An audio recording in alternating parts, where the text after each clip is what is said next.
అసలు రకరకాల అనుమానాలతోనే నాకు తెలిసిన విషయాన్ని కౌంటర్గా ఈ రోజు అడ్వకేట్ త్రూ నేను వేయడం జరిగింది సార్. రైట్. తర్వాత ఇంకొక ఇంపార్టెంట్ పాయింట్ మీ కౌంటర్లో ప్రముఖులను విచారించాల్సిన అవసరం ఉంది అన్నారు కదా. ప్రముఖులను అంటే ఎవరా ప్రముఖులు? అంటే సార్ ఇప్పుడు మేమైతే ప్రముఖులం కాదు, మా తర్వాత ఉన్న ప్రముఖులు, ఆ పైన ప్రముఖులు ఎవరు అనేది సార్.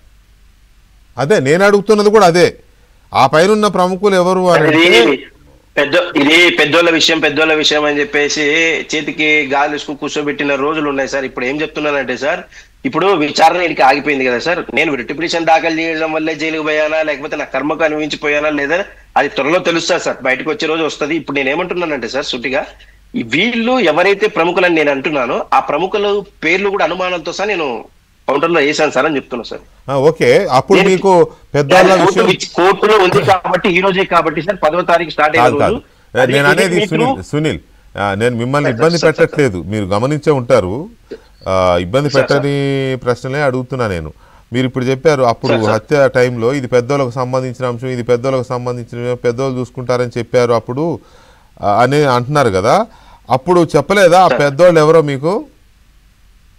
నాకు తెలిసిన విషయాలు సిట్టు టీంలో అయితేనేమి సిబిఐ టీంలో అయితే చెప్పినందుకే వీళ్ళకి బద్ద శత్రువైనా సార్ నేను.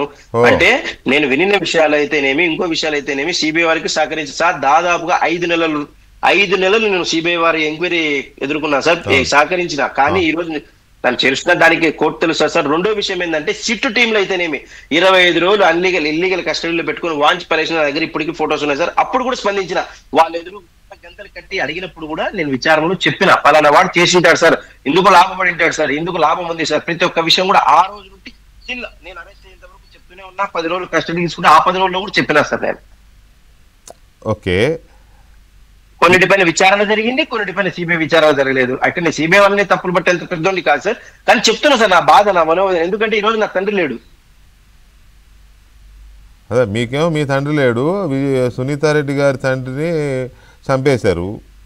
ఎవరు చంపారు, ఎవరు చంపించారు అనేది పక్కన పెడతాయి. ఇక్కడ పాయింట్ ఏంటంటే ఒక్కటే కీలకమైన అంశం. సరే ఓకే, మీరు పేర్లు చెప్పలేదు, అది మీరు కౌంటర్లో వేశారు, కోర్టు తేలుస్తుంది, రైట్, అంతవరకు నేను మీతో ఏకీభవిస్తా, మిమ్మల్ని ఇబ్బంది పెట్టను. కానీ ఒక పాయింట్ ఏంటంటే సిబిఐ విచారణ జరిపినప్పుడు మిమ్మల్ని కూడా విచారించింది కదా చాలా కాలం పాటు.